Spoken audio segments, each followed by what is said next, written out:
noite a todos, é com muita alegria que estamos iniciando mais um Evangelho Online do Centro Espírita Esperança e Fé.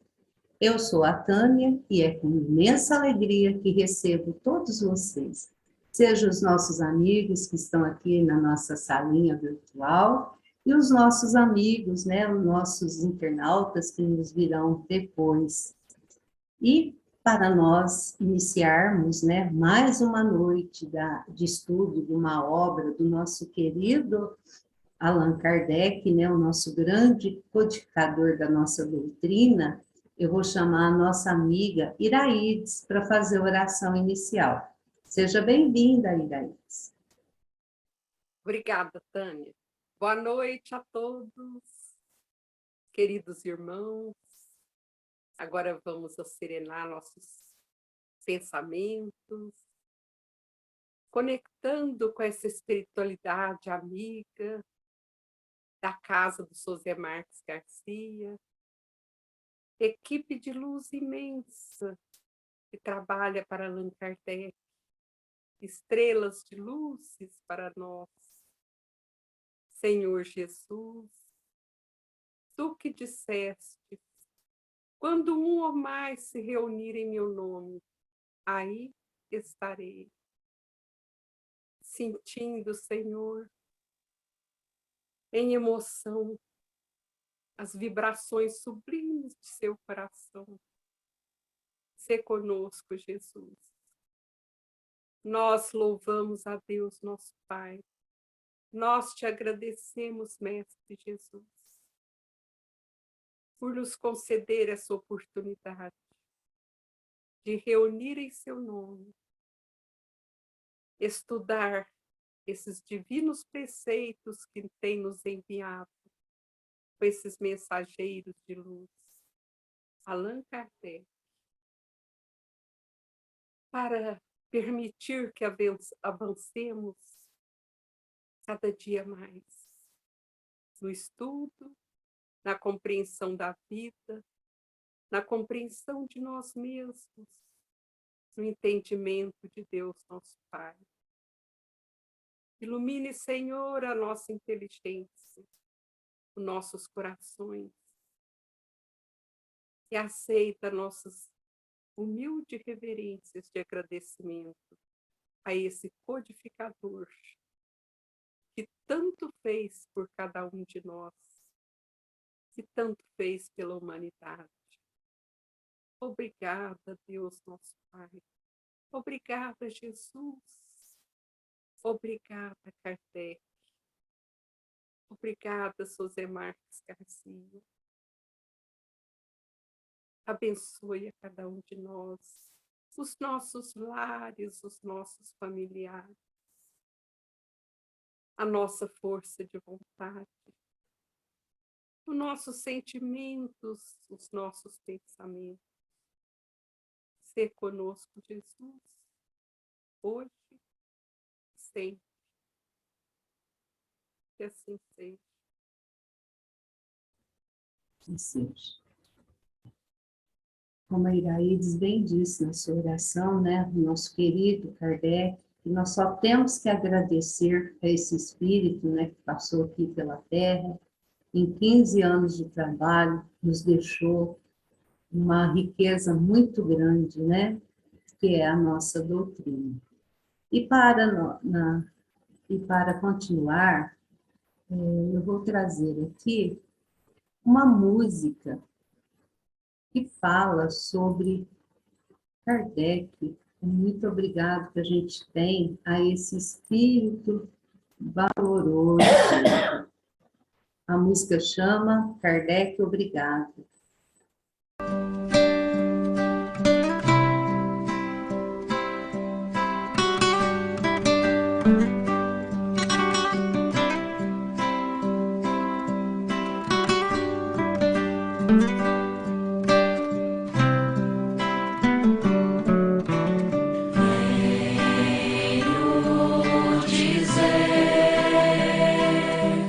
Obrigado, amigo, por ter desvendado o dom de saber. onde vim, porque estou aqui, para onde vou, como ser feliz, como encontrar Jesus.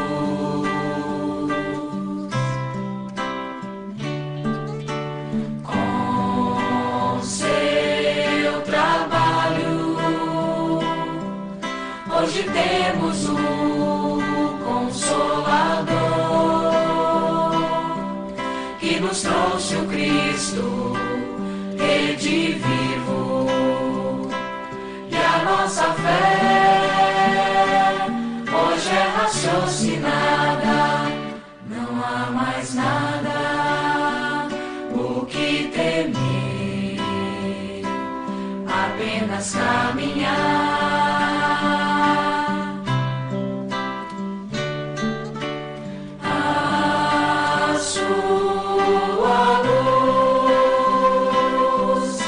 Brilhar na terra, porque a verdade encerra, e assim digo Kardec, obrigado pelo Espiritismo, por ter renunciado, pelo Espiritismo e a vida dedicado ao Espiritismo.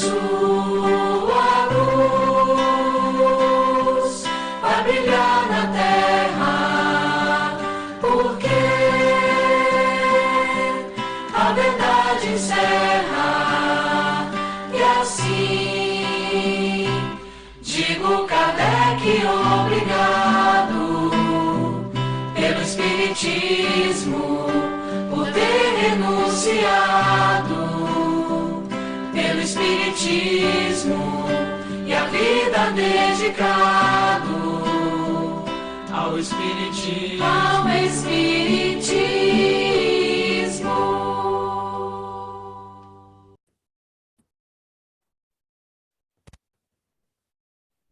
Linda canção, né, gente? A gente só tem mesmo é que agradecer, né? Um sentimento de gratidão a esse Espírito, né?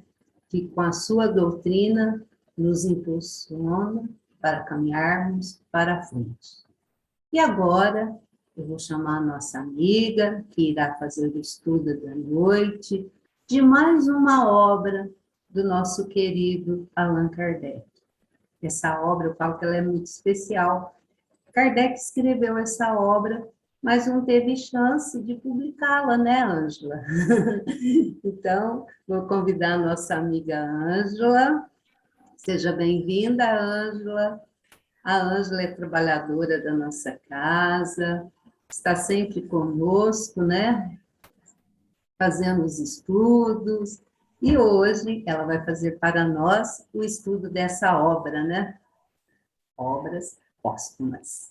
Seja bem-vinda, Ângela. Boa noite, Tânia, boa noite a todos, boa noite aos meus amigos, né, que estão nessa sala virtual, e também boa noite àqueles novos amigos que iremos conquistar daqui para frente, né? Então, realmente é muito bom estudar alguma coisa sobre a doutrina espírita.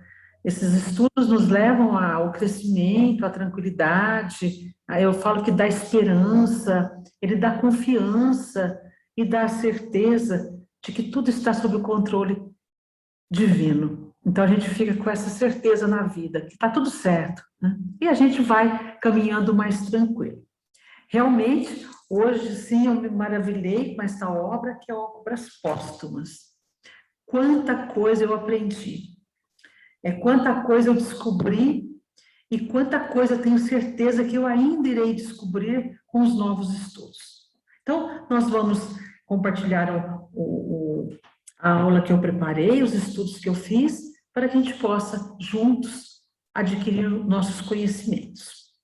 Então, eu vou compartilhar com vocês tudo aquilo que eu fiz, né, no dia de hoje.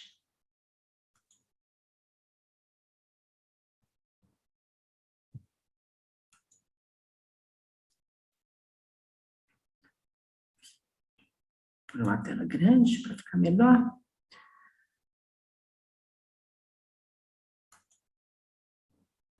Isto.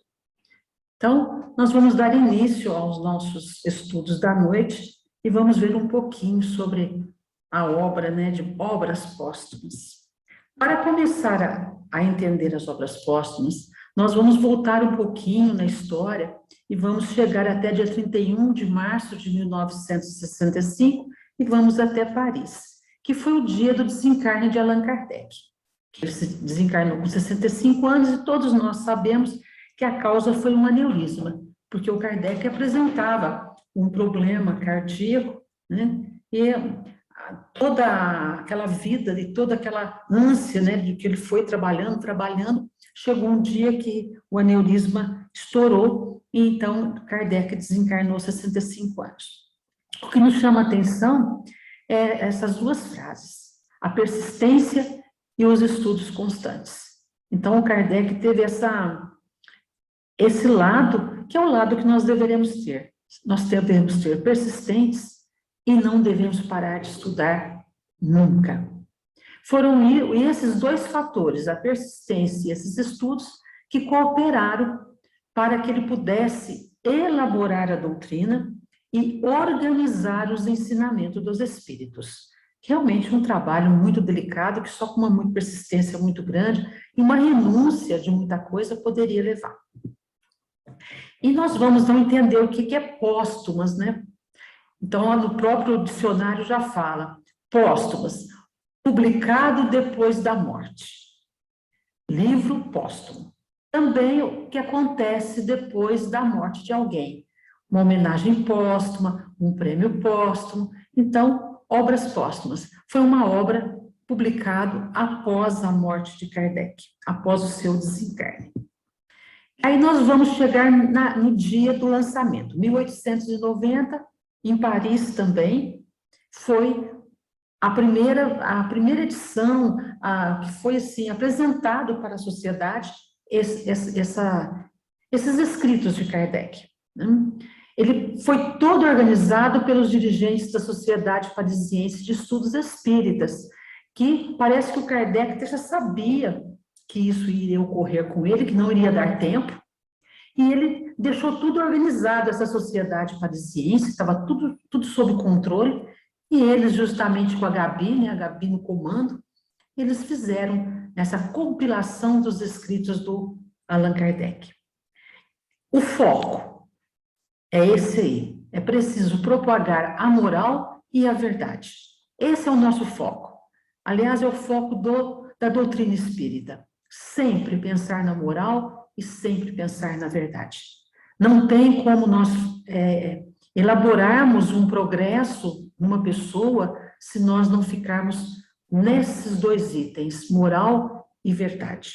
E é isso que Kardec vai nos trazer, né, durante todos os estudos que nós vamos fazer. Bom, como que é a obra, né, de obras póstumas? A gente inicia o livro com essa biografia de Kardec. É uma biografia que foi publicada originalmente na Revista Espírita, que vai ser, né, o estudo da próxima aula, Revista Espírita. Ela é diferente das outras, completamente diferente da que nós conhecemos, né? Então, essa biografia de Kardec realmente é muito bonita.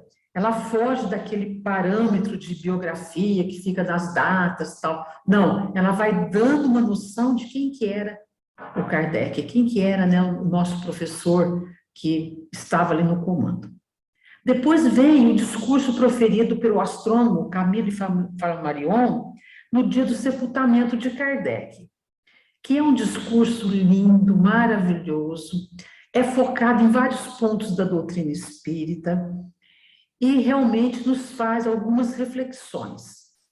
Muito lindo, vale a pena ler inteirinho, de tão lindo que é o discurso feito por Camille Flammarion. E dividir o livro em duas partes. Ele é dividido em duas partes. São partes grandes, abordam vários assuntos, mas também é bem assim, heterogêneos, é bem organizado mesmo. É um livro que realmente é um grande estudo na doutrina espírita. Essa obra, ela contém esses artigos que foram escritos por Kardec, o Kardec ali dando também o seu parecer, né, como codificador, e que não haviam sido publicados. Então, estavam guardados e depois eles compilaram. Por que ele não publicou? Diz o livro, né, que foi por falta de tempo, ou foi por falta de tempo hábil, quer dizer, ele não teve tempo, ou por não representarem mais, com o passar dos anos, uma expressão fiel de seu pensamento. Quer dizer, nós sabemos que é assim que funciona. Quando você começa uma obra, você tem uma forma, um pensamento. Com o passar do tempo, você vai estudando, a sua expressão de pensamento vai modificando. Eu vejo isso em tudo que a gente faz, né? Eu fico vendo como que eram as minhas explanações, as minhas preparações no começo, né? Completamente diferente do que eu faço hoje. Porque quando eu comecei, eu estava começando a formar o meu pensamento, o meu conhecimento. Com o passar do tempo, eu fui modificando. E também, eles pegaram transcrições das comunicações espíritas, das comunicações das reuniões mediúnicas que o Kardec fez parte, ou seja, participou. Então, também tinha ainda essas comunicações mediúnicas que estavam guardadas, né, e eles trouxeram para o nosso conhecimento. Falando no conteúdo geral da obra, né, o que ela nos apresenta? É isso aí, ela é bem esclarecedora a respeito do ponto de vista do Kardec em variados temas. Ele aborda temas filosóficos, temas morais e temas religiosos. Então, ali estava tudo que ele pensava, tudo que ele tinha na mente, né, nesses pontos. Entre os assuntos abordados, tem alguns assuntos que nós não, na realidade, a gente não estuda muito. Vamos supor, música celeste, né? É uma coisa que as pessoas não se preocupam com o estudo da música celeste. Quem cita essas músicas celestes é André Luiz. Então, quem estuda André Luiz sabe como que é a música celeste, né? E imagine, às vezes chega até a sentir a música quando está lendo André Luiz, né? Tem músicas lindas. Tem uma música que André coloca numa obra dele, parece uma poesia. E quando a gente leu, a gente chorou muito no nosso grupo. Nós nos emocionamos com a letra e ficamos imaginando a música como que seria. Então, André cita. Aqui em Obras Póstumas, o Kardec nos traz o estudo da música celeste. A natureza do Cristo, né? Que as pessoas ficam às vezes preocupando, falando isso, aquilo, o Kardec vem e traz o parecer da natureza do Cristo. O conhecimento do futuro, essa preocupação que todos nós temos do futuro, eu falo, leia a doutrina espírita que você vai acabar com essa, eu falo com essa, né, essa vontade de saber como vai ser o futuro, né? Então, vai ali. Também ele fala das manifestações dos espíritos. E uma coisa que eu achei lindo, ele fala dessa fotografia e da telegrafia do pensamento. Quem também nos ensina isso como obra complementar é André Luiz, no livro No Mundo Maior. O mundo maior é todo focado no cérebro. E está ali que está o nosso pensamento. E essa fotografia e essa telegrafia, o André está nos explicando como que funciona. E na Obras Póstumas está lá, fotografia e telegrafia do pensamento. Então, uma obra entra dentro da outra. Né? Então, fotografia do pensamento, que é a base de tudo, é a base nossa para o futuro. Né? A língua universal, a língua que se fala no universo, é a linguagem do pensamento. Então, né? Fotografia e telegrafia, explica mais ou menos, né? O que você pensa, você fotografa, vira imagem, né? Vira imagem. E o que você pensa, caminha. Então, meu pensamento caminha pelo universo. E as minhas fotografias mentais também caminham pelo universo. Né? Então, é muito lindo você se aprofundar nesses estudos. A primeira parte do livro foi dedicada a essa série de artigos escritos por Allan Kardec em uma época diferente. Né? Quer dizer, em várias épocas, não foi tudo numa época só. Isso está na primeira parte. O que ele ali está? Uma das coisas é tanto, os assuntos são tantos, no final nós vamos dar uma corrida, não vou falar de cada um, porque seria 4, 5 anos de aula, né? Mas ele fala das manifestações dos espíritos. E ali ele fala sobre o perispírito, sobre transfigurações, sobre sonambulismo, sobre telepatia, né? Ele vai falando disso, que a gente vê muito disso, a gente estuda isso de forma mais profunda no Livro dos Médiuns. Né? O Livro dos Médiuns aborda esses assuntos. Quem estuda o Livro dos Médiuns já tem uma noção, por isso que a gente fala, uma obra vai acompanhando a outra, não tem como você aprender só uma coisa. Mas ele também tem uma análise sobre os temas sociais e os temas filosóficos. Também ele fala sobre a natureza do Cristo e dos ensaios, quer dizer, né? Ele vai falando dessa época. E uma das coisas que ele apresenta muito bem são essas 5 alternativas da humanidade: liberdade, igualdade e fraternidade. Então ele fala dos ensaios, das alternativas da humanidade, ou seja, né, o que é tudo que nós possuímos, né, para ter um segmento humanitário, um segmento como ser humano, mas também nos fala sobre liberdade, sobre a igualdade e sobre a fraternidade, né, que nós temos que aprender para viver melhor. Na segunda parte, que a Obras Póstumas nos traz? São essas transcrições dessas reuniões mediúnicas que o Kardec tomou parte. Qual era o fundamento básico de tudo que ele foi escrevendo, de tudo que ele foi anotando? O desenvolvimento das ideias espíritas, porque os espíritos traziam as comunicações e o Kardec foi anotando, né, o que os espíritos queriam nos ensinar. A divulgação dessas ideias e a influência dessas ideias espíritas nas sociedades europeias da época, porque foi na época que ele participou. E nós sabemos hoje que essas ideias espíritas, a sua divulgação, não ficou só nas sociedades europeias. Elas, né, tiveram influência, como tem influência até hoje no mundo todo. Consta também na segunda parte. O Kardec explicando o contexto em que se estabeleceram essas comunicações, ou seja, como que estabelece uma comunicação espírita, né? Ele está explicando. Somado a essas explicações, né? Ele ordenou de forma cronológica, quer dizer, o Kardec era bem metódico, ele colocava tudo em ordem cronológica, então ficava fácil de entender o pensamento. Que é assim que nós temos que ser, nosso pensamento tem que ter uma ordem cronológica, senão ninguém nos entende. Né? Você está passando um pensamento com uma pessoa, o pensamento tem que ir crescendo com aquilo que você está falando, né? Então, é assim que ele nos ensinava.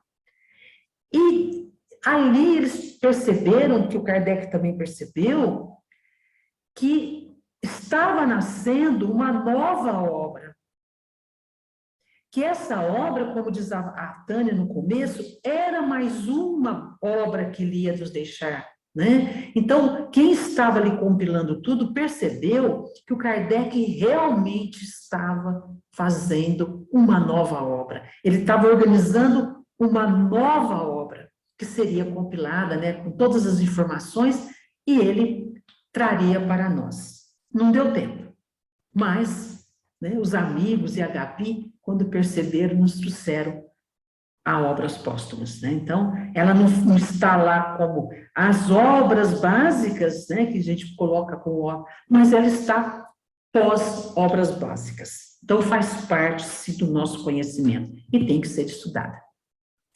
E aí eu estava lendo o discurso e eu não poderia colocá-lo inteiro porque ele é enorme. Então, eu peguei alguns trechos do discurso do Camille Flammarion, tá? Ele começa falando que Kardec, né, era o que ele chamaria simplesmente do bom senso encarnado.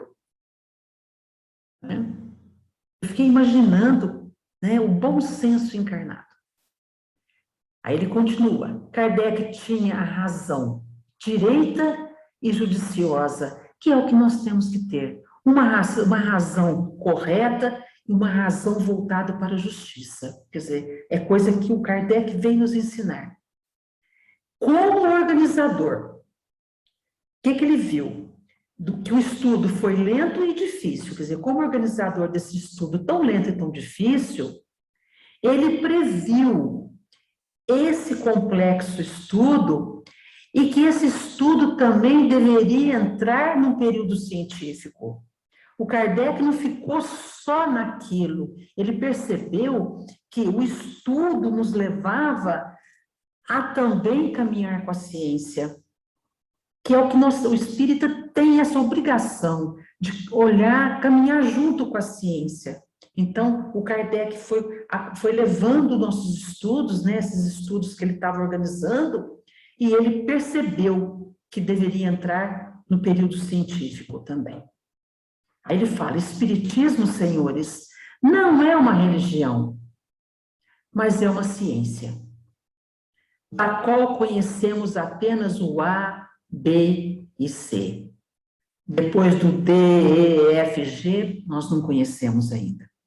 Então, quando se fala em espiritismo, ele é uma ciência. Ah, mas é uma religião. Não, ele é religião porque ele adquire um caráter moral.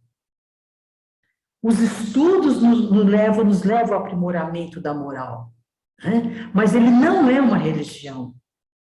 Então, quem estuda a doutrina espírita sabe, né? Quando alguém me pergunta que religião que eu tenho, qual que é a sua religião? Eu falo, eu não tenho religião.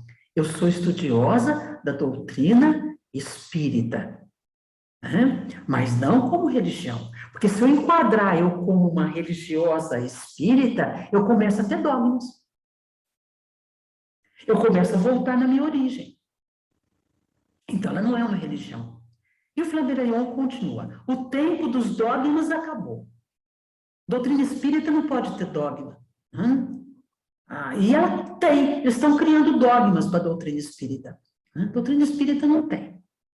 A natureza abarca o universo. Então, a natureza está enquadrada dentro do universo. O Deus que se fez outrora a imagem do homem não pode ser considerado pela metafísica moderna, senão como um espírito na natureza.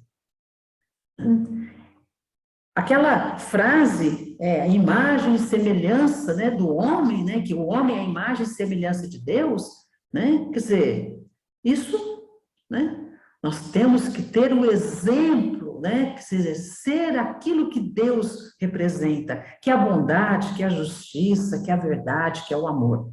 Então, Deus é um espírito na natureza, é uma energia que está na natureza, né? Então, essa ideia já não é uma ideia que condiz com os nossos conhecimentos espíritas. E que o sobrenatural não existe mais, que não há mais milagre. Nada que acontece é milagre. E nada que acontece é sobrenatural. Quanto mais você estuda, mais você descobre que tudo faz parte da natureza, que tudo está no universo, que tudo está de acordo com uma lei que segue, é uma lei que rege. Então, o Camille Flammarion veio nos confirmar tudo aquilo que a gente tem que aprender.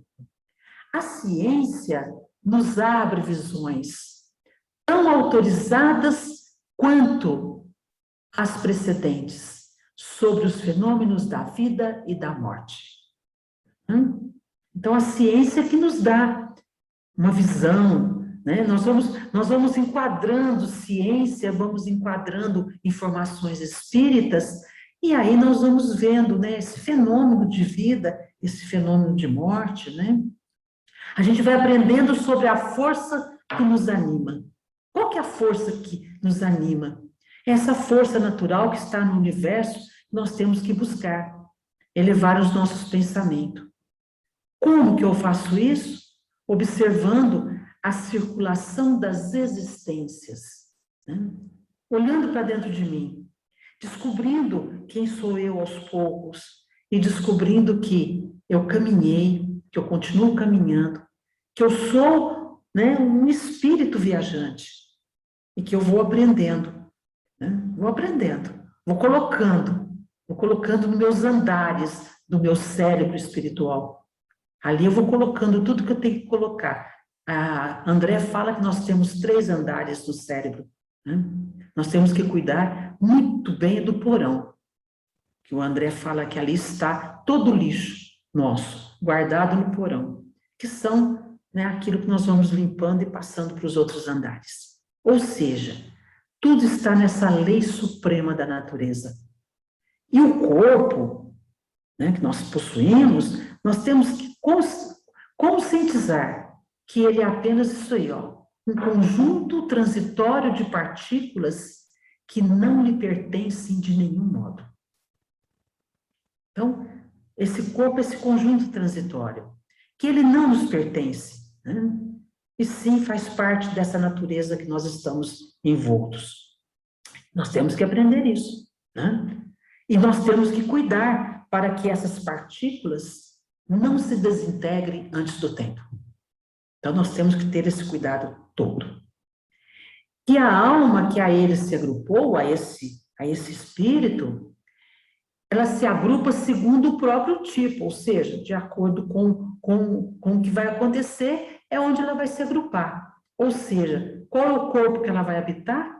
O corpo que melhor, né, melhor condiz para aquela alma. E ali, eles vai criar esses órgãos que nós conhecemos e coloca essa alma em relação com o nosso mundo físico. Então, nós estamos totalmente relacionado com o nosso mundo físico, não tem nada fora do lugar. Os fatos existem como os fenômenos, nós sabemos disso. Fenômenos elétricos, luminosos, caloríficos, nós temos conhecimento de tudo isso. Mas ainda não conhecemos nem a biologia nem a fisiologia. É desconhecido. Por mais que o homem estuda, ele ainda não conhece tudo, né? Os médicos não conhecem tudo, os cientistas não conhecem tudo. Então, ele faz a pergunta lá no discurso dele: o que é o corpo humano? O que é o corpo humano? É só essa aparência, né? Mas se nós formos estudar, nós vamos ver que ele é um emaranhado de coisas, que uma coisa depende da outra, né? Eu falo que é a máquina mais linda que o homem nunca vai conseguir copiar. Ele não vai conseguir fazer uma cópia perfeita de tão lindo que é o corpo humano. Quanto mais a gente estuda, porque o André que nos traz muitas informações desse corpo humano. Então, quanto mais a gente estuda as obras do André, mais a gente se maravilha com esse corpo físico e fala: que é isso, né? Isso é realmente algo divino, né? O que é o cérebro? É só para medir o grau de inteligência? O que é inteligência? Então, o cérebro humano também é tão desconhecido que nós não sabemos como que ele funciona. Nós sabemos que nós temos que cuidar muito bem do cérebro. Mas o que ele precisa? Como que ele se alimenta? O que ele guarda? Por que se desconectar um elétron dele lá, um neurônio, nós não ficamos muito perfeitos? Porque está tudo... É uma informação... Eu sempre converso com um neuro, né? Que de vez em quando eu tenho aqui no neuro, né? E eu sempre converso com ele, ele fala para mim, sabe? O cérebro é desconhecido. Nós estamos tentando descobrir. É o que ele fala, nós conhecemos pouca coisa. É o ABC só. E qual que é a ação absoluta da alma? Né? Qual que é a ação que o espírito tem depois de encarnado? Nós também temos um desconhecimento pequeno. Nós ignoramos tudo isso. Sabe? Nós estamos tentando aprender. Como ignoramos a essência da eletricidade, a essência da luz e a essência de uma série de fenômenos físicos que estão aí caminhando com a ciência. O corpo cai, Flammarion continua. A alma permanece, retorna ao espaço. Todos nós, quer dizer, todos nós seguem esse percurso. É melhor saber essa verdade, quer dizer, é melhor nós termos o conhecimento de que a alma sobrevive a partir do momento que o corpo cai, a alma passa a ser o espírito, quer dizer, o espírito sobrevive. É melhor você saber essa verdade do que nós ficarmos acreditando que tudo termina, né? Ele fala que tudo jaz, quer dizer, tudo termina inteiramente nesse cadáver. Então, é melhor nós termos esse conhecimento, que a alma não foi destruída pela cessação do funcionamento dos órgãos. O espírito não para, ele não termina a sua viagem só porque os órgãos materiais pararam.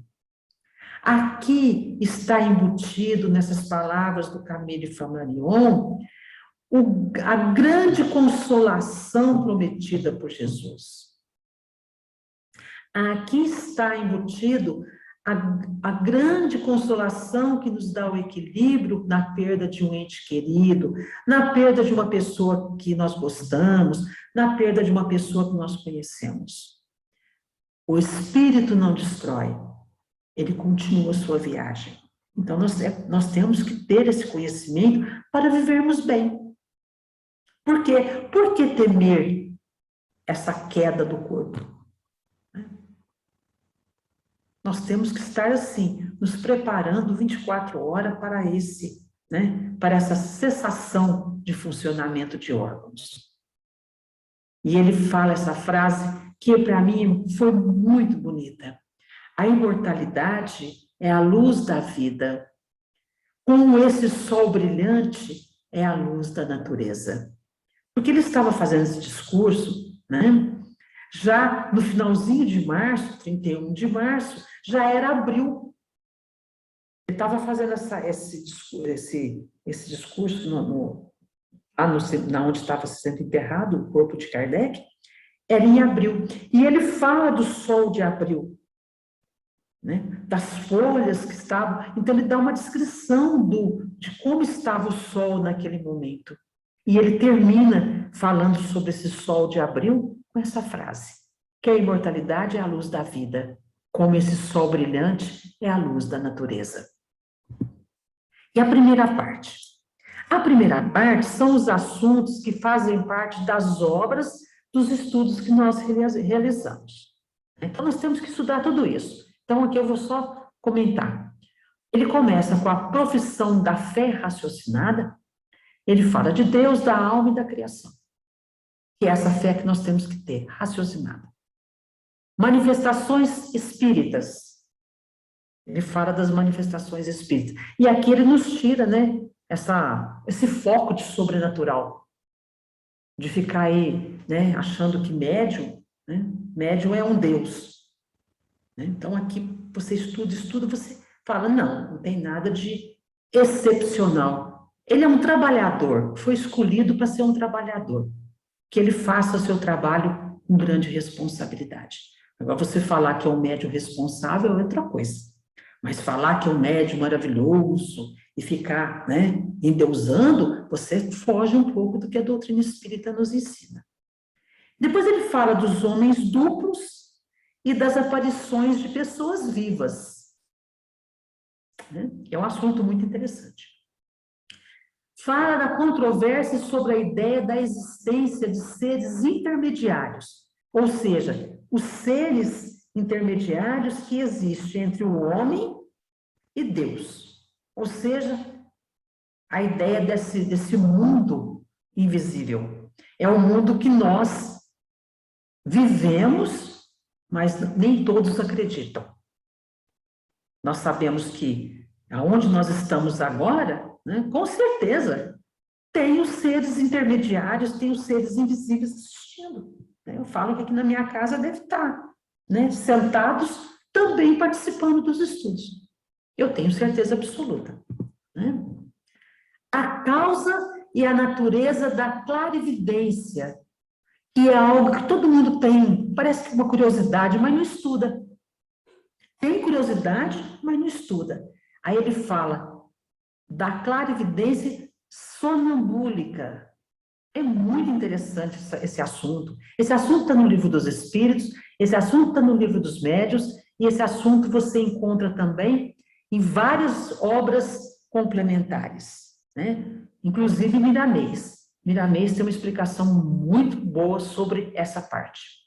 Ele fala da segunda vista também. É o conhecimento do futuro, e ele fala do conhecimento do futuro e das previsões, né? Para a gente poder entender que se isso é possível, se não é possível.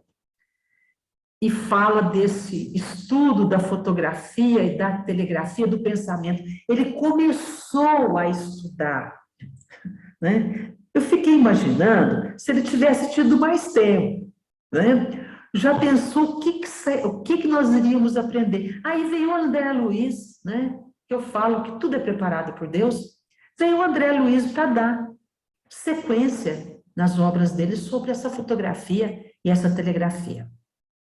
Estudo sobre a natureza do Cristo. A influência perniciosa das ideias materialistas. A teoria da beleza, Tânia. Né? Que é sensacional, essa teoria da beleza que é falada na Obras Póstumas. É tudo assunto de aula, Tânia, né? Que a gente pode criar aulas específicas sobre isso para as pessoas aprenderem. A música celeste, que eu já comentei, a estrada da vida, as 5 alternativas da humanidade, né? A morte espiritual é um assunto que, às vezes, a gente nem comenta muito, né? Kardec está falando. A vida futura, essa vida que todo mundo acreditam e, ao mesmo tempo, não acreditam, tem medo da vida futura. Né? Perguntas e problemas, ou seja, relacionado com a vida futura, né? A liberdade, a igualdade e a fraternidade. Fala das aristocracias, os desertores, né? Eu falo que começa a apertar o cerco, eles deserdam, né? Vai embora, porque começa a mexer. A curta respostas aos detratores do espiritismo. Aqui ele tem vários posicionamentos que também nos direcionam e que faz com que nós possamos, né, fazer com que aqueles que gostam de às vezes, colocar a doutrina espírita, né, quer dizer, colocar ali, colocar aqui, você colocar no lugar correto. Então, é só estudar Kardec que a gente começa a aprender a colocar a doutrina espírita no lugar certo. E não com eu acho, eu penso assim, né? Não é assim. A doutrina nos ensina assim. Fica mais forte, né? Kardec ensina assim. E não eu acho. Eu não acho nada. Eu tenho que aprender para poder colocar em prática. E a segunda parte? A segunda parte, né? tem esses apontamentos, né, em torno do início espírita e o roteiro missionário de Kardec. E tem essas exposições de motivos apresentada na Constituição do Espiritismo. Eu acho que a Tânia, alguém já, né, a gente vê, porque lá ele dá um parâmetro como que funciona, como que deve funcionar, né, para que a doutrina espírita seja forte. Seria uma Constituição do Espiritismo, seria, né, como se fosse uma lei que ele estava colocando.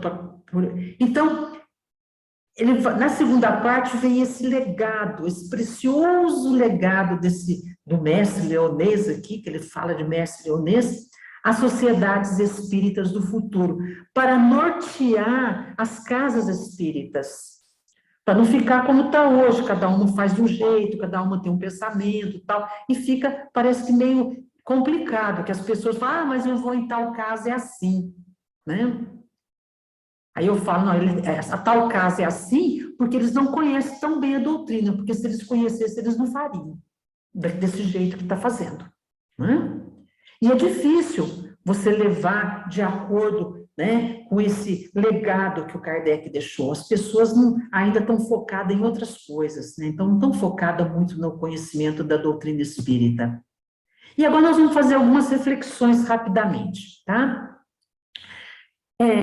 Para que nós possamos fazer alguma coisa de sério, muito sério, na doutrina espírita, nós temos que submeter, nós temos que analisar as necessidades, né, do costume da época em que estamos vivendo. Nós temos que ver hoje o que é que pede, e não o que é que pedia antes, porque antes foi outra época. Né? Nós temos que acompanhar a época que nós estamos vivendo. Ou seja, isto vai impor uma certa mudança. Né? E aí fala que as necessidades de épocas são diferentes das do tempo da vida patriarcal. Ou seja, hoje tudo é igual como surgiu lá na codificação da doutrina? Não. Até as comunicações são diferentes.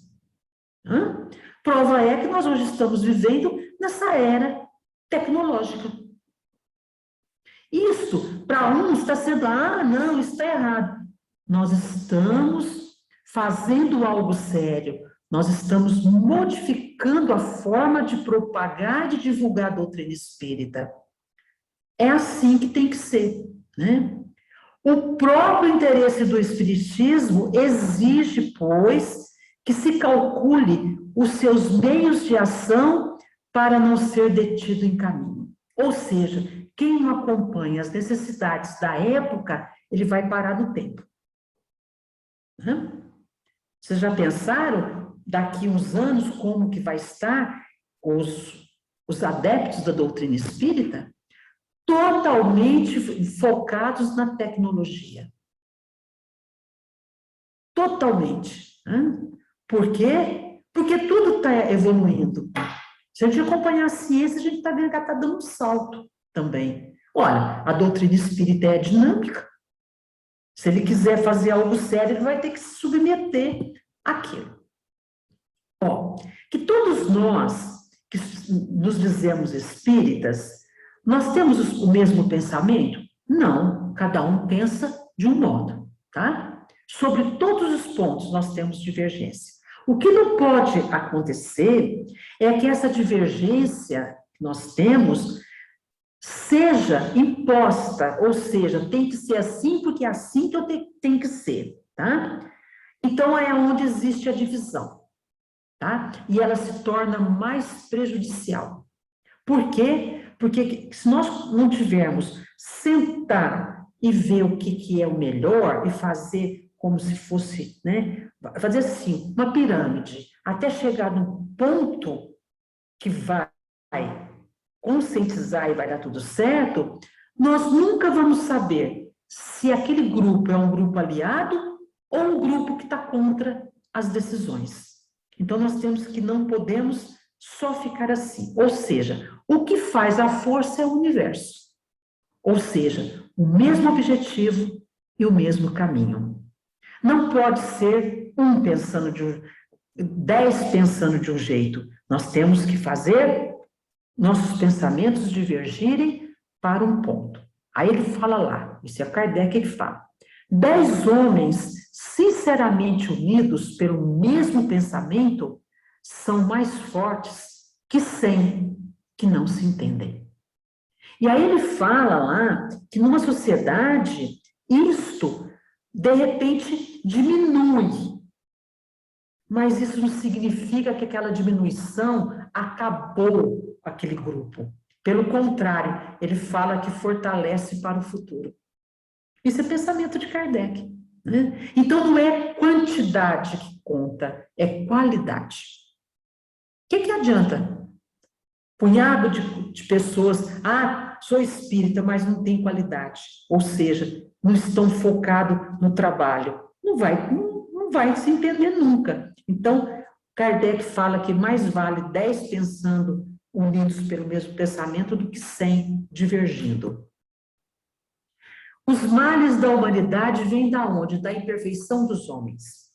E é pelos seus vícios que os homens se prejudicam uns aos outros.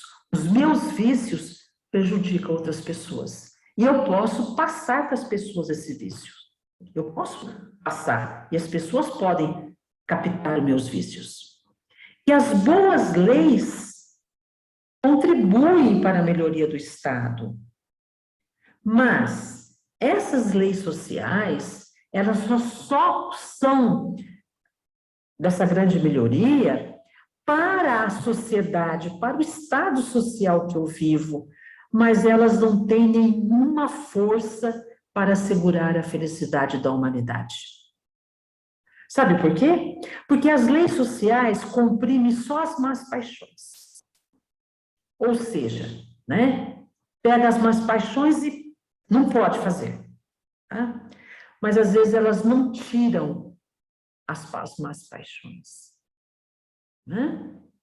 Então põe lá, não dirija bêbado. Vai pagar multa de não sei de quanto, é crime inafiançável, papapá. Ela faz as pessoas não saírem com os carros bêbadas. Mas ela faz a pessoa parar de beber? Não. Vai para os bares, bebem, né? E chamam o táxi. E voltam para casa bêbados. Quando não tem, e voltam dirigindo, né? As leis sociais, elas são mais repressivas do que moralizadoras. Elas não levam a moral. Ela não modifica a moral de ninguém.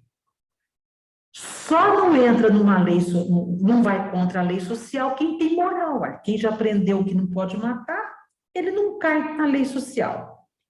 Quem sabe que realmente, quem não bebe, já não está enquadrado na lei de não pode beber, não pode dirigir.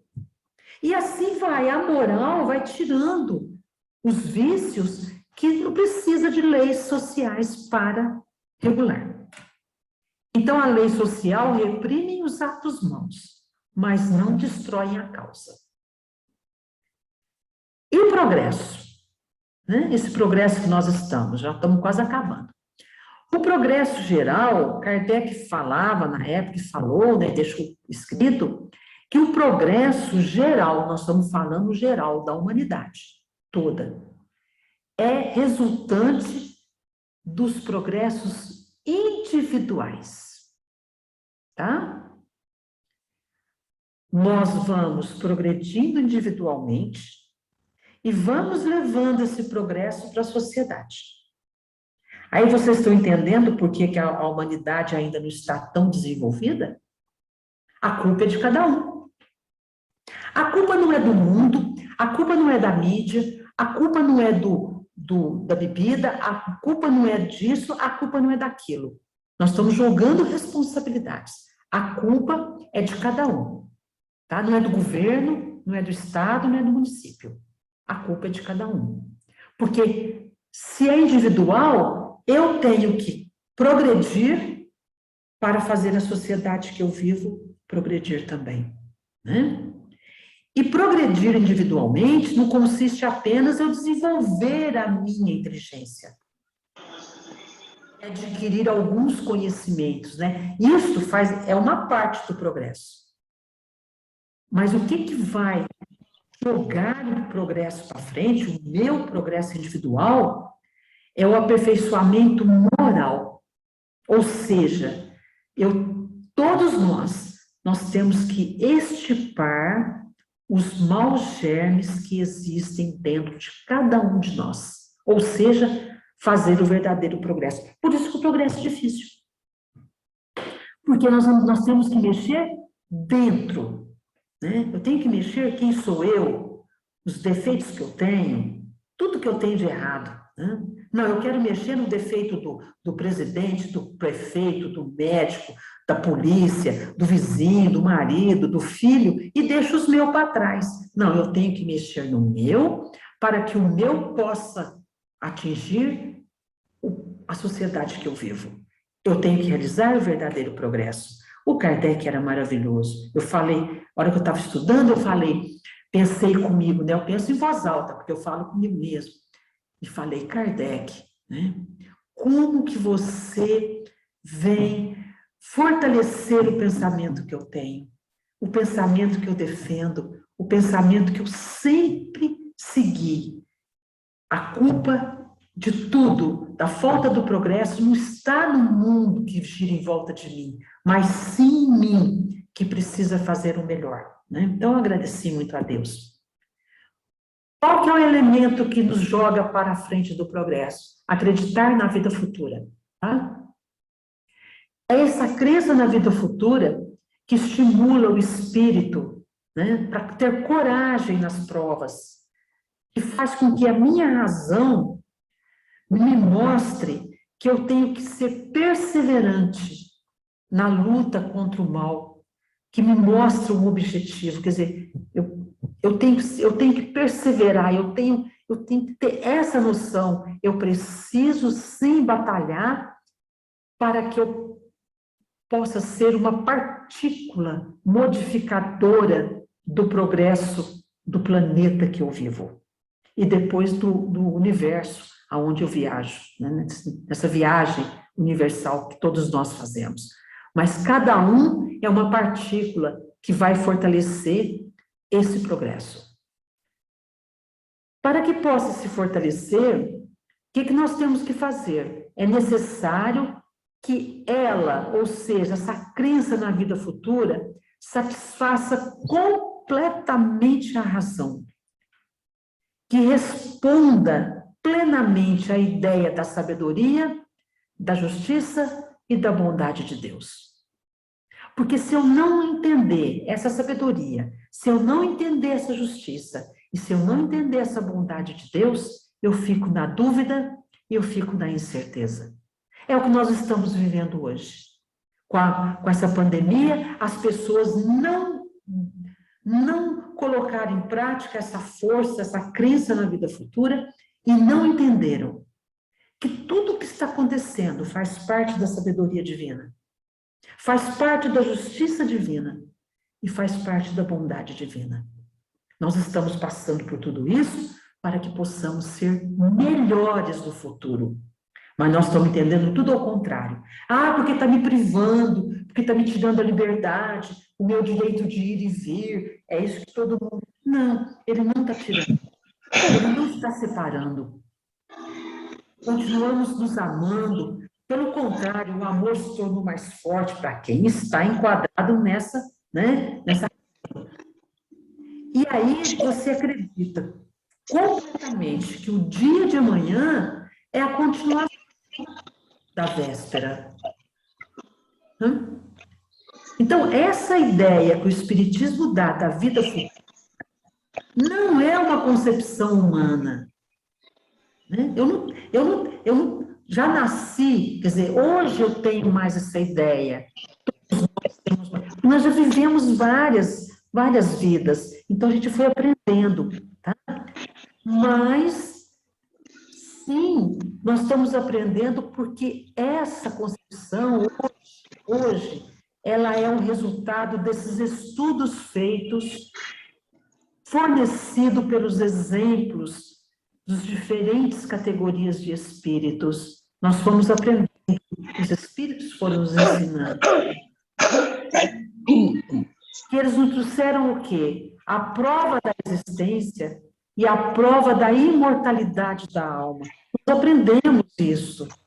Nós estamos aprendendo. Ou seja, nós falamos do nascimento, hoje nós aprendemos sobre a morte, nós falamos sobre a vida futura, mas o importante é que nós falamos da vida universal. Então, esse é o contexto que nós temos que viver, que Kardec estava compilando e estava nos trazendo. E aí ele coloca que a doutrina espírita é o mais poderoso elemento moralizador. Gente, a função da doutrina espírita é fortalecer essa alavanca do progresso que se chama moral. E a ciência? A ciência, Kardec fala que a ciência está chamada a constituir a verdadeira gênese segundo as leis da natureza. Olha como que o Kardec foca na ciência, né? Ou seja, ela vai ser a verdadeira criação, né? A verdadeira criação das leis da natureza. As descobertas da ciência glorificam Deus em lugar de rebaixá-lo.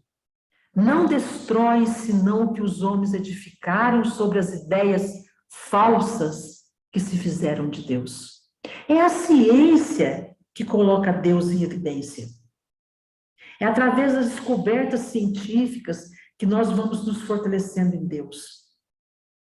Quanto mais a gente acompanha a ciência, mais a gente se fortifica, quanto mais a gente se fortalece. Então, é por isso que hoje nós estamos vivendo uma realidade que as pessoas têm, sim, que andar de mãos dadas com a ciência. Estamos tendo tanto problema, por quê? Porque a ciência foi jogada de lado. A ciência foi jogada para fora. E aonde as pessoas estão ficando cada vez mais doentes, as pessoas estão ficando cada vez piores, e as pessoas estão ficando cada vez mais pisando em terrenos minados. Acompanhe a ciência que você se fortalece. Assim que possamos, né, nós possamos sempre refletir sobre esse pensamento final de Kardec. O Espiritismo, caminhando com o progresso, não será jamais ultrapassado, porque novas descobertas lhe demonstrarem que estava no erro, quer dizer, se uma nova descoberta vier demonstrar que o Espiritismo estava errado sobre um ponto, o Espiritismo irá se modificar sobre esse ponto. Se uma nova verdade se revela, ele a aceita. Tá? Essa foi a frase verdadeira, a frase original que o Kardec escreveu sobre o caminhar da doutrina espírita. Ou seja, se a ciência, num ponto, demonstrar que a doutrina espírita, que o espiritismo está errado, nós, seguidores da doutrina espírita, né, vamos modificar esse ponto e nós vamos aceitar o novo ponto. Por isso que fala, doutrina espírita e ciência caminham de mãos dadas. Né? Eu acredito na espiritualidade, mas eu também acredito na ciência. Porque se eu acreditar só no invisível, eu passo a negligenciar a ciência. E eu passo a não me cuidar como humano naquilo que a ciência fala que eu tenho que me cuidar. Então, onde nós estamos com vários problemas. Então, espíritas, deem exemplos nesse momento tão difícil para nós, nesse momento eu falo de uma grande prova, de nos colocar a maior prova que nós poderíamos estar sendo colocados nessa existência, que é a prova de ganhar uma grande batalha, uma luta da vida pela vida. Nós estamos assim, que nós possamos dar exemplo, seguir a ciência. O que a ciência está falando, né? Que nós devemos seguir isto. Esses são os protocolos que nós temos que seguir. Então, o espírita prove que ele sabe, que ele está enquadrado nessa verdade, né? Eu estou enquadrado na ciência, estou enquadrado na minha filosofia, né, de vida. Eu vou dar o exemplo e não fazer o contrário, né? Colocar outras coisas, né? Eu falo que outras ilusões na frente. Então, chegou o momento de nós sermos realmente discípulos de Kardec, né? Que nós possamos ter grandes vitórias, mas para isso vai depender de cada um de nós. Muita paz, muita luz para todos vocês e até a próxima, se assim o bom Deus nos permitir e a espiritualidade também. Nós que agradecemos, Ângela, o seu trabalho e gratidão, e que nós possamos continuar, né? Nós temos aí um mundo, né, pela frente, a eternidade pela frente, para podermos estudar as obras do nosso querido. Sim, eu quero ainda voltar várias encarnações aqui na Terra para continuar tendo essa oportunidade, né? Muito obrigada. Com a minha inteligência humana, para que eu possa enriquecer a minha inteligência espiritual. Gratidão, Ângela. Meus amigos, chegamos ao final de mais uma noite. Quero convidá-los para a próxima semana, que vai ser o fechamento, né, de algumas obras de Kardec que nós estudamos, e nós vamos estudar com o nosso amigo, o Luciano Cícero, da USE Intermunicipal de Franca, a Revista Espírita, um tesouro esquecido, né? Então, temos muita coisa em aprender com as revistas espíritas. Então, meus amigos, nesse momento, enquanto o Adalto está ali organizando, vamos mentalizar Jesus no nosso lar, vamos mentalizar a fluidificação das nossas águas, o medicamento para os nossos entes queridos, né, um medicamento espiritual, que possa estar fortalecendo a todos espiritualmente. Vamos mentalizar a paz, o amor entre a humanidade.